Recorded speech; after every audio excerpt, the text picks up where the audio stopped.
Every day, I step in rivers of plastic.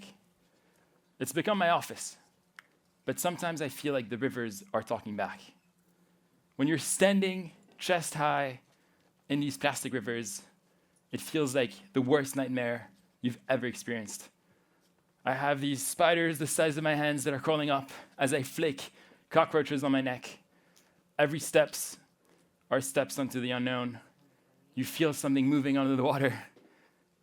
One day I had a snake the size of my arm, a python.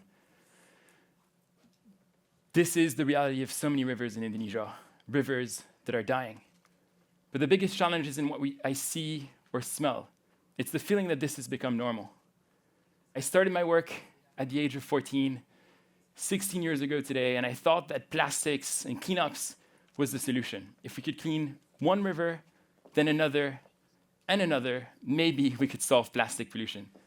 And so that's what we set out to do. With my brother and sister, we started Sungai Watch. Sungai, which means river in Indonesian. Today, we work with 200 incredible warriors, our full-time team, cleaning hundreds of rivers, pulling out this trash. But cleanups are not enough. They only show us where the problem begins. So we had to completely change our strategy. Stop looking at plastic as trash, but look at it as evidence. Every brand, every label, every piece of packaging tells a story. So we sort, we count, we document it. We've become detectives tracing a trail. And that's when we saw the pattern. The same companies, the same packaging, showing up over and over again across the hundreds of rivers that we're cleaning. When you show this data to a government, they can no longer say they didn't know. And when you show it to brands, they can no longer say it isn't their fault.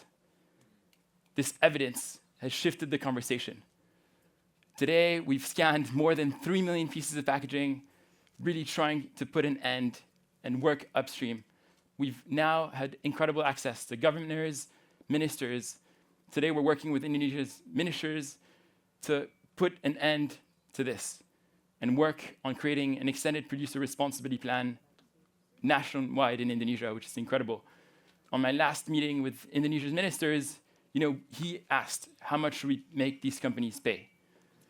And I think that just shows how maybe us spending time in the rivers is not enough. We have to work upstream because our cleanups finally feel like they're getting the accountability they deserve.